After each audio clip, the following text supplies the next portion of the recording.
दोस्तों, ये वाकया है एक गरीब मगर ईमानदार लड़के फैजान और एक जिन्न लड़की की। बहुत पुराने जमाने की बात है, जब दुनिया अभी जवान थी और इंसान अपने रब की इबादत में मशगूल थे। एक छोटे से गांव में एक गरीब लड़का रहता था जिसका नाम फैजान था। फैजान के माता पिता का इंतकाल बचपन में ही हो गया था और वह अपनी दादी के साथ एक टूटी फूटी झोपड़ी में रहता था। फैजान की जिंदगी मुश्किलों से भरी थी, लेकिन उसके दिल में अल्लाह पर ईमान बहुत मजबूत था। वह रोज अपनी नमाजें अदा करता और अपनी दादी की देखभाल करता। गाँव के लोग उसे उसकी नेक नियत और मेहनती स्वभाव के लिए जानते थे। एक दिन जब वह जंगल से लकड़ियां इकट्ठा करके लौट रहा था तो उसे एक पुराना कुआं दिखाई दिया। यह कुआं गांव से दूर था और लोगों ने इसे जिन्नात का मकान बताकर आने से मना किया था, लेकिन फैजान को प्यास लगी थी और वह कुएं के पास गया। जैसे ही उसने कुएं में झांका, उसे अचानक एक आवाज सुनाई दी, ऐ इंसान के बच्चे, तुम्हें हिम्मत कैसे हुई हमारे मकान में आने की? फैजान डर गया, लेकिन फिर उसने बिस्मिल्लाह पढ़ा और हिम्मत से जवाब दिया, मुझे सिर्फ प्यास लगी थी, मेरा कोई इरादा नहीं था तुम्हारे मकान में दखल देने का। कुएं से एक धुंधला सा प्रकाश निकला और फैजान की आंखों के सामने एक खूबसूरत लड़की नमूदार हुई।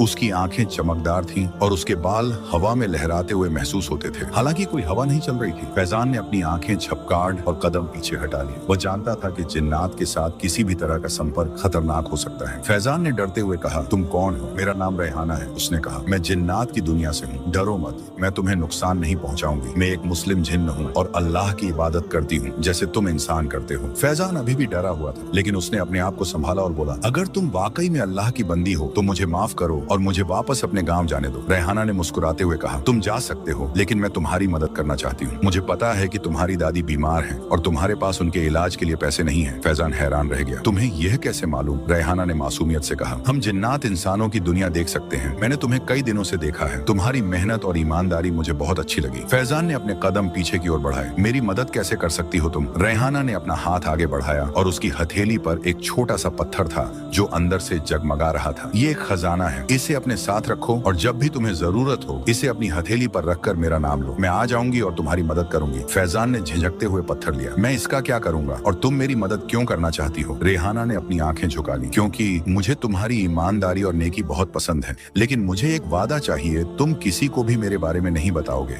यहाँ तक कि अपनी दादी को भी नहीं। फैजान ने सोचा, फिर सर हिलाया। मैं वादा करता हूँ, लेकिन अगर तुम्हारी मदद में कुछ गलत या हराम है तो मैं इसे कबूल नहीं करूंगा। रेहाना मुस्कुराई, यह सिर्फ मदद है फैजान, अब जाओ, तुम्हारी दादी तुम्हारा इंतजार कर रही है। फैजान ने पत्थर अपनी जेब में रखा और वापस गांव की ओर चल दिया। उसके दिल में एक अजीब सा एहसास था, डर और उम्मीद का मिश्रण। जब फैजान घर पहुंचा तो उसकी दादी अम्मी खांसी से परेशान थी। उनकी तबीयत दिन ब दिन बिगड़ रही थी और गांव के हकीम ने कहा था कि उन्हें एक महंगी दवा की जरूरत है जो सिर्फ शहर में मिलती है। फैजान को गरीबी की हालत जी रहा था, उसके पास पैसे कहाँ से आते? तभी उसे रेहाना की याद आई। उसने जंगल की तरफ रुख लिया और जंगल पार करते समय फैजान ने अपनी जेब से वह चमकदार पत्थर निकाला और रेहाना का नाम लिया। कुछ ही पलों में वह उसके सामने प्रकट हुई। तुमने मुझे बुलाया फैजान? फैजान ने हिचकिचाते हुए कहा, सारी बातें बता दी। रेहाना मुस्कुराई, मैं जानती थी कि तुम मेरी मदद मांगोगे, मेरे साथ आओ। वह फैजान को एक गुफा में ले गई जहाँ एक बड़ा संदूक रखा था। इसमें सोने के सिक्के हैं, इतने सिक्के ले लो जितने तुम्हें चाहिए, लेकिन याद रखो लालच बुरी बला है। फैजान ने सिर्फ उतने ही सिक्के लिए जितने उसे दादी की दवा के लिए चाहिए थे। रेहाना ने उसकी ईमानदारी देखकर मुस्कुराया। फैजान शहर गया, दवा खरीदी और वापस अपने गांव लौट आया। उसकी दादी की तबीयत जल्द ही बेहतर होने लगी। धीरे धीरे फैजान और रेहाना की मुलाकातें बढ़ने लगी। रेहाना ने फैजान को जिन्नात की दुनिया के बारे में बताया कि कैसे वे भी अल्लाह के बंदे हैं, कैसे उनमें भी अच्छे और बुरे होते हैं। एक दिन रेहाना ने फैजान से कहा, मैं तुम्हें एक राज बताना चाहती हूँ। मेरे पिता जिन्नात के एक बड़े कबीले के सरदार हैं और वे चाहते हैं कि मैं एक ताकतवर जिन्न से निकाह कर लूं, लेकिन मैं तुमसे मोहब्बत करती हूँ फैजान। फैजान सन्न रह गया। कहीं ना कहीं फैजान को भी रेहाना के लिए मोहब्बत थी, लेकिन उसने कहा, यह तो अल्लाह की किताब में नहीं लिखा था कि इंसान और जिन्न शादी कर सकते हैं। रेहाना ने उसका हाथ थामा। हमारे बीच फर्क सिर्फ इतना है कि हम अलग अलग दुनिया से हैं, लेकिन हम दोनों अल्लाह के बंदे हैं और दिल तो सबका एक जैसा होता है। फैजान ने अपना हाथ छुड़ा लिया। मुझे सोचने का वक्त चाहिए रेहाना, ये बहुत बड़ा फैसला है। रेहाना ने सर झुकाया। मैं समझती हूँ, लेकिन याद रखो मेरे पिता बहुत सख्त हैं। अगर उन्हें पता चला कि मैं एक इंसान से मोहब्बत करती हूँ तो वे गुस्सा होंगे। फैजान अपने गाँव लौट आया दिल में उथल पुथल लिए। वह रात भर सोचता रहा, क्या ये सही है? क्या एक इंसान और जिन्न के बीच प्यार मुमकिन है? अगले दिन उसने अपने गांव के इमाम से मिलने का फैसला किया। बिना रेहाना का नाम लिए उसने पूछा, क्या इंसान और जिन्न के बीच निकाह हो सकता है? इमाम साहब ने गहरी सांस ली। बेटे, ये बहुत पेचीदा मसला है। जिन्नात अल्लाह की मखलूक है, जैसे हम इंसान हैं। कुछ उलेमा कहते हैं कि यह मुमकिन है, कुछ कहते हैं नहीं। लेकिन सवाल ये है कि क्यों तुम ऐसा पूछ रहे हो? फैजान चुप रहा। इमाम साहब ने उसके कंधे पर हाथ रखा। बेटे, जिन्नात से दूर रहो, उनकी दुनिया अलग है, उनके इरादे हमेशा साफ नहीं होते। अगर कोई जिन्न तुम्हारे करीब आने की कोशिश कर रहा है तो सावधान रहो और अल्लाह से दुआ करो। फैजान ने सिर झुकाया और वापस घर लौट आया। उसे नहीं पता था कि क्या करें। जब फैजान कई दिनों तक रेहाना को नहीं बुलाया तो एक रात वह खुद उसके सपने में आई। फैजान, तुम मुझसे क्यों भाग रहे हो? क्या तुम मुझसे प्यार नहीं करते? फैजान ने जवाब दिया, रेहाना, मैं नहीं जानता ये सही है या गलत। इमाम साहब ने मुझे सावधान रहने को कहा है। रेहाना की आंखों में आंसू आ गए। क्या तुम मुझ पर शक करते हो? मैंने तुम्हारी मदद की, तुम्हारे लिए अपने पिता के खिलाफ जाने की हिम्मत की, और अब तुम मुझसे दूर भाग रहे हो। फैजान को अफसोस हुआ। नहीं रेहाना, ऐसी बात नहीं है। मैं बस कुछ जवाब ढूंढ रहा हूँ। अगर तुम जवाब चाहते हो तो खुद देखो। कल रात जब चांद आसमान के बीचों बीच होगा, तुम मुझे बुलाना। मैं तुम्हें अपनी दुनिया दिखाऊंगी और फिर तुम फैसला कर सकते हो। सपना टूट गया और फैजान जाग गया। उसने सोचा और फैसला किया कि वह रेहाना को एक मौका देगा। अगली रात जब चांद आसमान के बीचों बीच था, फैजान ने रेहाना को बुलाया। वह तुरंत प्रकट हुई, पहले से भी ज्यादा खूबसूरत लग रही थी। तुमने मुझे बुलाया फैजान, क्या तुम तैयार हो? फैजान ने हाँ में सिर हिलाया। रेहाना ने उसका हाथ थामा और अचानक वे दोनों हवा में उड़ने लगे। फैजान ने डर के मारे आंखें बंद कर ली। जब उसने आंखें खोली तो वह एक अजीब दुनिया में था। रंग बिरंगे पेड़, चमकदार पत्थर और अजीब आकार के महल। चारों ओर जिन्नात घूम रहे थे। कुछ इंसानों जैसे दिखते थे, कुछ बिल्कुल अलग। यह मेरी दुनिया है फैजान, रेहाना ने कहा। हम भी अल्लाह की इबादत करते हैं, हमारे भी परिवार और समाज हैं। हम तुमसे बहुत अलग नहीं हैं। फैजान हैरान रह गया। ये सब उसकी समझ से बाहर था। रेहाना उसे एक विशाल महल में ले गई। यह मेरे पिता का महल है, वे अभी यहाँ नहीं है, इसलिए मैं तुम्हें यहाँ ला सकी। फैजान को रेहाना की दुनिया देखकर अजीब लग रहा था। भय और आश्चर्य का मिश्रण। वह यहाँ नहीं रह सकता था, ये उसकी दुनिया नहीं थी। रेहाना, मुझे वापस जाना होगा, ये मेरी दुनिया नहीं है। रेहाना के चेहरे पर निराशा दिखी। लेकिन क्या तुम मुझसे प्यार नहीं करते? फैजान ने आहिस्ता से कहा, मुझे नहीं पता रेहाना, ये सब बहुत अजीब है। अचानक महल के बाहर शोर सुनाई दिया। रेहाना के चेहरे पर डर छा गया। मेरे पिता वापस आ गए हैं, तुम्हें यहाँ से जाना होगा फैजान, वरना वे तुम्हें मार डालेंगे। रेहाना ने जल्दी से फैजान का हाथ थामा और उसे महल से बाहर ले गई। वे एक गुफा में पहुंचे जहाँ से इंसानों की दुनिया में जाया जा सकता था। फैजान, तुम्हें फैसला करना होगा। मैं तुमसे प्यार करती हूँ, लेकिन मेरे पिता कभी हमारे मिलन को मंजूर नहीं करेंगे। अगर तुम मुझसे प्यार करते हो तो हमें भागना होगा, दूर, बहुत दूर। फैजान को अपनी दादी याद आई, जो उसके बिना अकेली रह जाएंगी। वह अपने गांव को भी याद करने लगा, अपने दोस्तों को, अपनी जिंदगी को। रेहाना, मैं नहीं जानता। रेहाना के चेहरे पर दुख छा गया। तुम्हें सोचने का वक्त नहीं है फैजान। मेरे पिता हर जगह अपने जासूस रखते हैं। अगर उन्हें पता चला कि मैं एक इंसान से मिली हूँ तो वे मुझे हमेशा के लिए कैद कर देंगे। फैजान ने गहरी सांस ली। मुझे अपनी दादी के बारे में सोचना होगा रेहाना, वे मेरे बिना नहीं रह सकती। तुम उन्हें अपने साथ ला सकते हो, रेहाना ने कहा।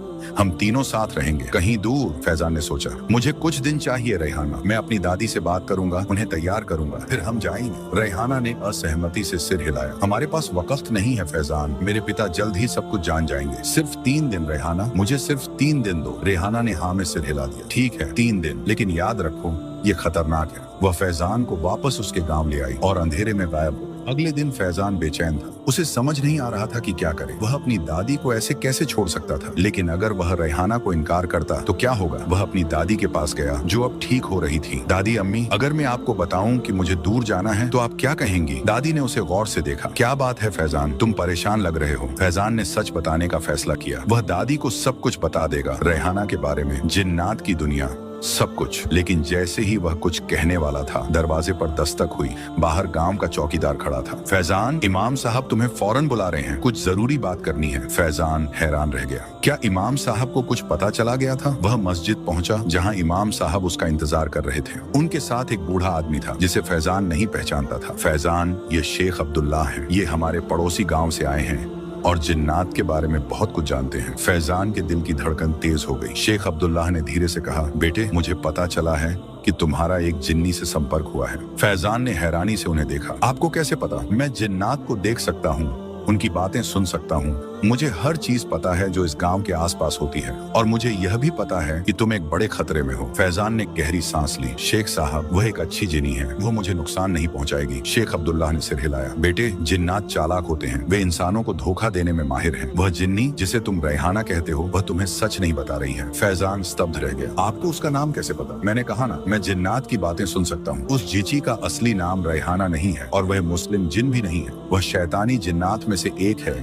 जो इंसानों को गुमराह करती है। फैजान के पैरों तले से जमीन खिसक गई। नहीं, यह नहीं हो सकता। वह मुझसे प्यार करती। शेख अब्दुल्लाह ने उसके कंधे पर हाथ रखा। वह तुम्हारी रूह चाहती है फैजान। शैतानी जिन्नात इंसानों की रूह पर कब्जा करना चाहते हैं। वह तुम्हें अपनी दुनिया में इसलिए ले जाना चाहती है ताकि तुम्हारी रूह को अपने कब्जे में ले सके। फैजान को याद आया कि कैसे रेहाना उसे अपनी दुनिया में ले गई थी, कैसे वह चाहती थी कि वह सब कुछ छोड़कर उसके साथ भाग जाए, लेकिन उसने मेरी मदद की। मेरी दादी के लिए दवा। वह तुम्हारा भरोसा जीतना चाहती थी फैजान। शैतानी जिन्नात ऐसे ही काम करते हैं, पहले मदद करके तुम्हारा भरोसा जीतते हैं, फिर तुम्हें धोखा देते हैं। फैजान के दिमाग में सब कुछ घूमने लगा। क्या यह सच हो सकता था? क्या रेहाना वाकई उसे धोखा दे रही थी? इमाम साहब ने फैजान से कहा, बेटे, शेख अब्दुल्लाह तुम्हारी मदद कर सकते हैं। शेख अब्दुल्लाह ने कहा, हमें जल्दी करनी होगी। अगर वह जिन्नी तुम्हें अपनी दुनिया में ले गई तो तुम हमेशा के लिए खो जाओगे। फैजान ने सोचा, क्या वह शेख अब्दुल्लाह पर भरोसा कर सकता था, या फिर रेहाना सच कह रही थी? उसने फैसला किया कि वह खुद पता लगाएगा। मुझे कुछ वक्त चाहिए शेख साहब, मैं कल सुबह आपके पास आऊंगा। शेख अब्दुल्लाह ने हामी भरी। ठीक है, लेकिन सावधान रहना। और हाँ, ये ले। उन्होंने फैजान को एक छोटा सा ताबीज दिया। इसे अपने पास रखो, यह तुम्हें उस जिन्नी के जादू से बचाएगा। फैजान ने ताबीज लिया और घर लौट आया। उसका दिमाग अलग अलग विचारों से भरा था। रात को फैजान ने रेहाना को बुलाने का फैसला किया। उसे सच जानना था। कुछ देर बाद रेहाना प्रकट हुई, लेकिन वह अजीब सी लग रही थी, जैसे वह दर्द में हो। फैजान, तुमने मुझे क्यों बुलाया? उसकी आवाज में दर्द था। फैजान ने गौर से उसे देखा। रेहाना, मुझे सच जानना है, क्या तुम वाकई मुझसे प्यार करती हो, या यह सिर्फ एक धोखा है? रेहाना ने उसकी ओर देखा। उसकी आंखों में दर्द था। फैजान, तुम्हारे गले में क्या है? फैजान ने ताबीज को छुआ। ये मुझे बुराई से बचाता है। रेहाना ने कदम पीछे हटा लिए। तुम मुझ पर शक कर रहे हो? तुम्हें कोई मिला है ना? किसी ने तुम्हें मेरे खिलाफ भड़काया है? मैं सिर्फ सच जानना चाहता हूँ रेहाना, तुम वाकई कौन हो? तुम्हारा असली नाम क्या है? रेहाना ने अपना चेहरा दूसरी तरफ घुमा लिया। फैजान, तुम मुझ पर भरोसा नहीं करते इतने दिनों के बाद भी? फैजान आगे बढ़ा। अगर तुम मुझसे प्यार करती हो तो मुझे सच बताओ। अगर तुम झूठ बोलोगी तो मैं जान जाऊंगा। रेहाना के चेहरे पर दर्द और गुस्से का भाव आया।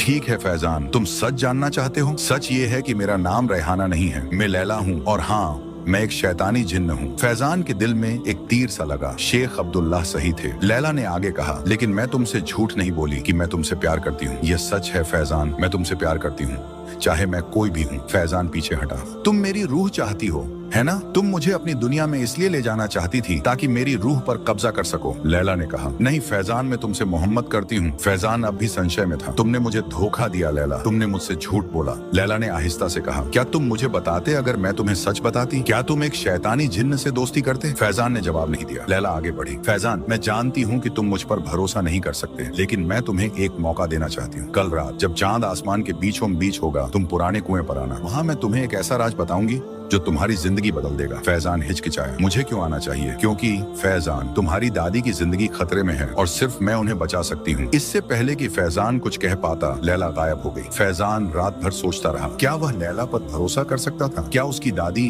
वाकई खतरे में थी? सुबह उसने अपनी दादी को देखा। वे फिर से खांस रही थी और उनकी हालत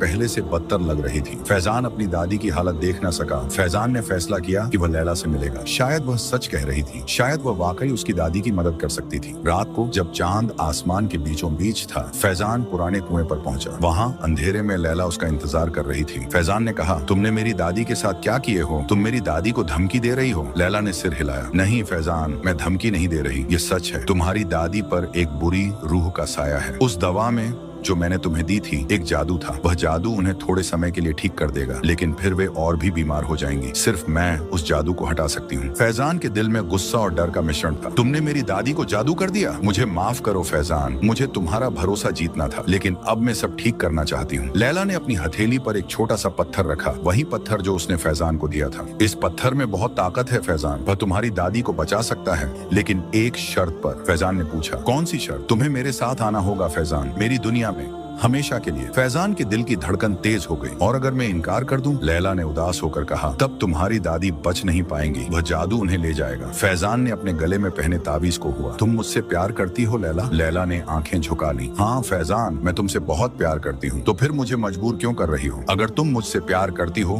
तो मुझे आजाद छोड़ दो। लैला ने उससे कहा, यह इतना आसान नहीं है फैजान। मेरे पिता वे हमारे मिलन को कभी स्वीकार नहीं करेंगे। अगर तुम मेरे साथ नहीं आए तो वे मुझे सजा देंगे। तुम्हारे पिता कौन हैं लैला? लैला ने गहरी सांस ली। मेरे पिता शैतानी जिज्ञात के राजा हैं। वे चाहते हैं कि मैं एक शक्तिशाली जिन्न से शादी करूं, लेकिन मैंने इनकार कर दिया क्योंकि मैं तुमसे प्यार करती हूँ। फैजान को भरोसा नहीं हो रहा था। तुम मुझसे झूठ बोल रही हो लैला, तुम्हारे पिता तुम्हें सजा नहीं देंगे। तुम मुझे डरा रही हो ताकि मैं तुम्हारे साथ चला जाऊं। लैला के चेहरे पर दर्द का भाव आया। नहीं फैजान, ये सच है, मैं तुम्हें कभी नुकसान नहीं पहुंचाऊंगी। फैजान ने अपना हाथ आगे बढ़ाया। तुम मेरी दादी को बचाओ लैला, उन पर से जादू हटाओ और मैं तुम्हें वादा करता हूँ कि मैं तुम्हारे साथ जाऊंगा। लैला मुस्कुराई। तुम वादा करते हो? हाँ मैं वादा करता हूँ। लैला ने पत्थर को फैजान की हथेली पर रखा। इस पत्थर को अपनी दादी के पास रखना, जादू टूट जाएगा और वे ठीक हो जाएंगी। लेकिन याद रखो फैजान, जब चांद फिर से आसमान के बीचों बीच होगा तुम्हें मेरे पास आना होगा। अगर तुम नहीं आए तो जादू वापस आ जाएगा और इस बार कोई इलाज नहीं होगा। फैजान ने सर हिलाया। मैं आऊंगा लैला, मैं अपना वादा निभाऊंगा। लैला गायब हो गई और फैजान जल्दी से अपने घर की ओर भागा।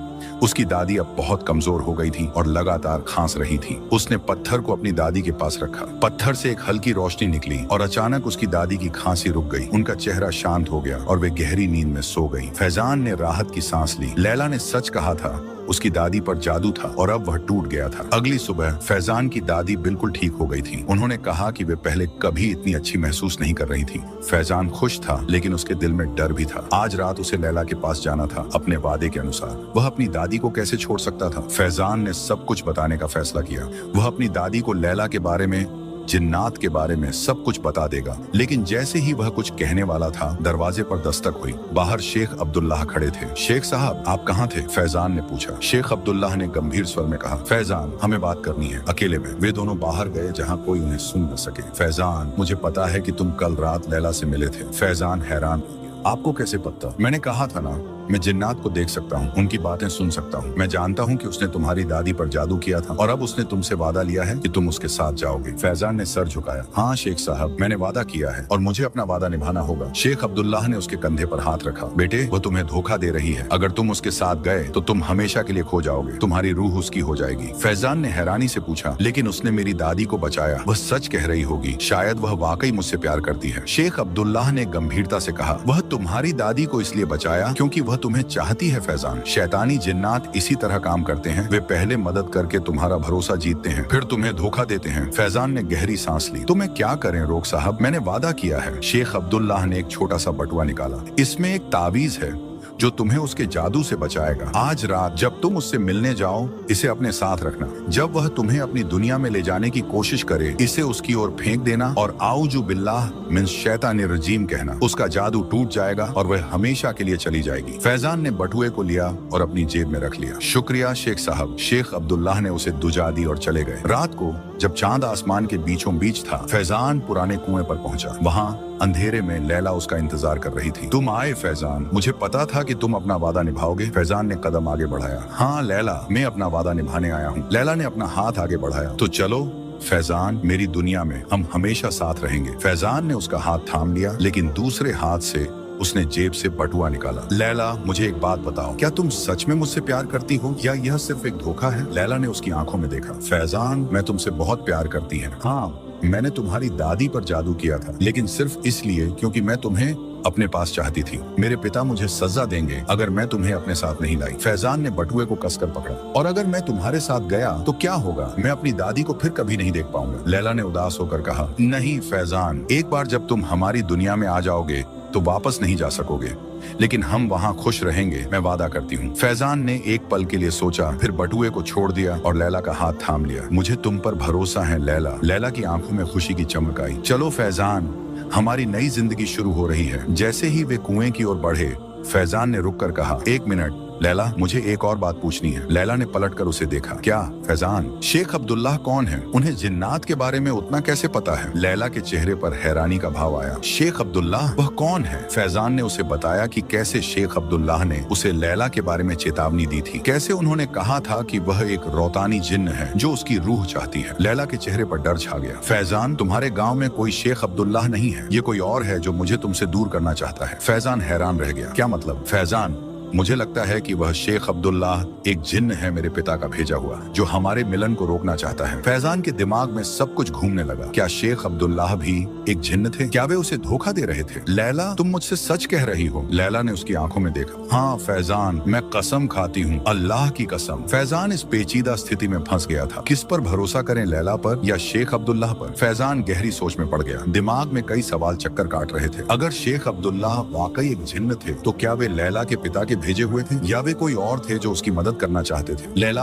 अगर शेख अब्दुल्लाह एक जिन्न है तो उन्होंने मुझे तुम्हारे खिलाफ क्यों भड़कामा? वे तुम्हारे बारे में इतना कुछ कैसे जानते हैं? लैला ने आहिस्ता से कहा। फैजान, जिन्नात की दुनिया में भी राजनीति है, जैसे इंसानों की दुनिया में। मेरे पिता के कई दुश्मन हैं जो उनकी सत्ता पर कब्जा करना चाहते हैं। मुझे लगता है कि यह शेख अब्दुल्लाह उन्हीं में से एक है जो मुझे नुकसान पहुंचाकर मेरे पिता को कमजोर करना चाहते हैं। फैजान सोच में पड़ गया। लेकिन उन्होंने मुझे एक तावीज दिया था जिसने तुम्हें दर्द दिया, क्या वह भी झूठ था? लैला ने सर झुकाया। नहीं, वह तावीज असली था। उसमें ऐसी आयतें थीं जो शैतानी जिन्नात को दूर रखती हैं। और हाँ, मैं एक शैतानी जिन्न हूँ फैजान, लेकिन इसका मतलब यह नहीं कि मैं बुरी हूँ। जैसे इंसानों में अच्छे और बुरे होते हैं, वैसे ही जिन्नात में भी होते हैं। मैंने अल्लाह की इबादत करना शुरू कर दिया है फैजान, तुम्हारी वजह से। फैजान को लैला की बातों पर भरोसा नहीं हो रहा था। लैला, तुमने कहा था कि तुम्हारे पिता तुम्हें सजा देंगे अगर तुम मुझे अपने साथ नहीं लाई, क्या यह भी झूठ था? लैला ने गहरी सांस ली। नहीं फैजान, ये सच है। मेरे पिता ने मुझे आखिरी मौका दिया है। अगर मैं तुम्हें अपनी दुनिया में नहीं लाई तो वे मुझे हमेशा के लिए कैद कर देंगे, और अगर मैं तुम्हारे साथ गया तो क्या होगा? मैं अपनी दादी को फिर कभी नहीं देख पाऊंगा। लैला ने उदास होकर कहा। फैजान, मैं तुम्हें वापस आने की इजाजत नहीं दे सकती, लेकिन मैं वादा करती हूँ कि तुम्हारी दादी का ख्याल रखा जाएगा। मैं अपने विश्वसनीय जितरात को भेजूंगी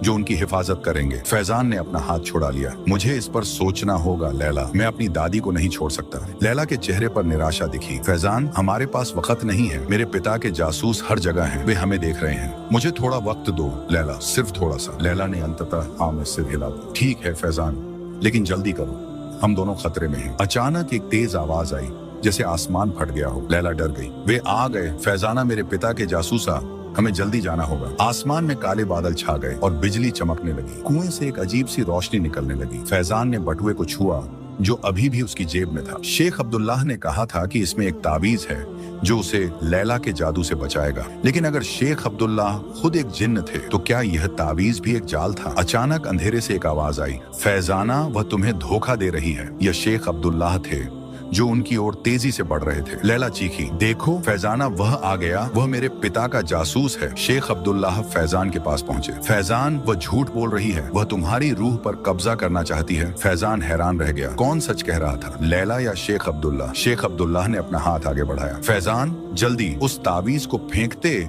और आऊजू बिल्लाह मिनश शैतानिर रजीम कहो। लैला ने फैजान का हाथ पकड़ा। नहीं फैजान, उस पर भरोसा मत करो, वह तुम्हें मुझसे दूर ले जाना चाहता है। फैजान ने दोनों को देखा। उसके दिमाग में सवालों का तूफान उठ रहा था। सच क्या था? कौन उसका दोस्त था और कौन दुश्मन? अचानक एक और आवाज आई, एक बुजुर्ग की आवाज। फैजान, बेटे। फैजान ने पलट कर देखा। वहाँ कुछ दूरी पर उसकी दादी खड़ी थी। दादी, अम्मी, आप यहाँ क्या कर रही हैं? उसकी दादी आगे बढ़ी। बेटे, मैं तुम्हारा इंतजार कर रही थी। जब तुम घर नहीं लौटे तो मुझे फिक्र हुई। लैला और शेख अब्दुल्लाह दोनों ही फैजान की दादी को देखकर हैरान रह गए। दादी ने धीरे धीरे उनकी ओर देखा। तो यह है वह जिन्नी लड़की जिसने तुम्हें धोखा दिया, उन्होंने लैला की ओर इशारा करते हुए कहा। फिर शेख अब्दुल्लाह की ओर मुड़कर बोली, और तुम जो खुद को इंसान बताते हो, तुम भी एक जिन्न हो, है ना? फैजान हैरान रह गया। दादी, अम्मी, आपको कैसे पता? दादी मुस्कुराई। बेटे, मैं उतनी भी अनजान नहीं हूँ। मुझे पता था कि तुम किसी मुसीबत में हो। मैंने तुम्हारी चिंता की और इसलिए मैंने तुम्हारा पीछा किया। दादी ने अपने कपड़ों से एक छोटा सा किताब निकाला, कुरान शरीफ। इसे मैं हमेशा अपने साथ रखती हूँ फैजान। अल्लाह का कलाम हमें हर बुराई से बचाता है। शेख अब्दुल्लाह पीछे हट गए। उनके चेहरे पर डर का भाव था। लैला भी कदम पीछे की ओर ले रही थी। दादी ने आगे बढ़कर फैजान का हाथ थामा। चलो बेटे, घर चलते हैं। फैजान ने लैला की ओर देखा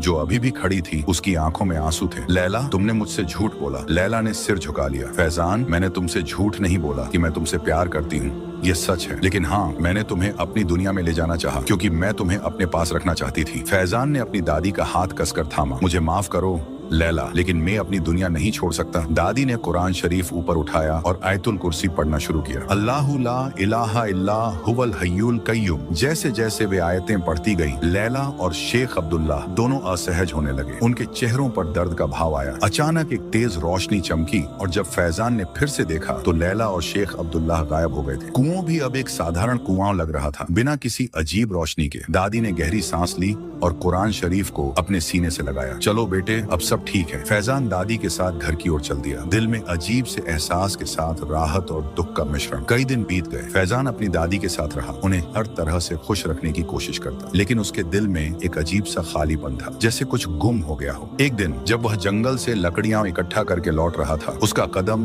पुराने कुएं की ओर मुड़ गया। वह वहां गया, लेकिन कुआं अब एक साधारण कुआं था जिसमें पानी था। एक दिन जब वह मस्जिद से नमाज पढ़कर लौट रहा था, उसकी मुलाकात एक लड़की से हुई जो उसके गांव में नई थी, अमीना, जिसके परिवार वाले पड़ोसी गांव से आए थे। अमीना सुंदर थी, लेकिन उसमें एक अलग तरह की सुंदरता थी, सादगी और नेकी की सुंदरता। धीरे धीरे फैजान और अमीना करीब आने लगे। कई महीनों के बाद फैजान ने अपनी दादी से कहा कि वह अमीना से शादी करना चाहता है। दादी खुश हुई। बेटे, अमीना एक अच्छी लड़की है, अल्लाह तुम दोनों को खुशियां दे। शादी तय हो गई और सारा गाँव खुशी से भर गया। फैजान का दिल शांत था, जैसे उसे वह चीज मिल गई हो जिसकी उसे तलाश थी। शादी के एक दिन पहले फैजान अपने कमरे में बैठा था, अपनी शादी के कपड़े देख रहा था, जब अचानक उसे एक आवाज सुनाई दी, एक परिचित आवाज जो उसके दिल को छू गई। फैजान, वह चौंक कर खड़ा हुआ और चारों ओर देखा। कमरा खाली था। फैजान, आवाज किसी दूर से आ रही थी, जैसे हवा में तैर रही हो। उसने फौरन पहचान लिया, ये लैला की आवाज थी। लैला, तुम कहाँ हो? कमरे में कोई नहीं था, लेकिन आवाज फिर आई। फैजान, मैं तुमसे बात नहीं कर सकती। मैं सिर्फ इतना कहना चाहती हूँ कि मैं खुश हूँ तुम्हारे लिए। तुम एक अच्छी लड़की से शादी कर रहे हो और तुम्हारी जिंदगी खुशियों से भरी होगी। फैजान हैरान रह गया। लैला, तुम कहाँ हो? तुम ठीक तो हो? मैं अपनी दुनिया में हूँ फैजान। मेरे पिता ने मुझे माफ कर दिया है और मुझे एक मौका दिया है अपनी गलतियों से सीखने का। मैं अब अल्लाह की इबादत करती हूँ तुम्हारी वजह से। फैजान की आंखों में आंसू आ गए। लैला, तुम्हारा प्यार सच्चा था। एक लंबी खामोशी के बाद आवाज फिर आई। हाँ फैजान, मैं तुमसे बहुत प्यार करती थी और अब भी करती हूँ, लेकिन हमारी दुनियाएं अलग हैं और कभी एक नहीं हो सकती। मैं चाहती हूँ कि तुम अपनी जिंदगी में खुश रहो अमीना के साथ। फैजान ने अपने आंसू पोंछे। शुक्रिया लैला, मुझे उम्मीद है कि तुम भी अपनी जिंदगी में खुश रहोगी। अलविदा फैजान।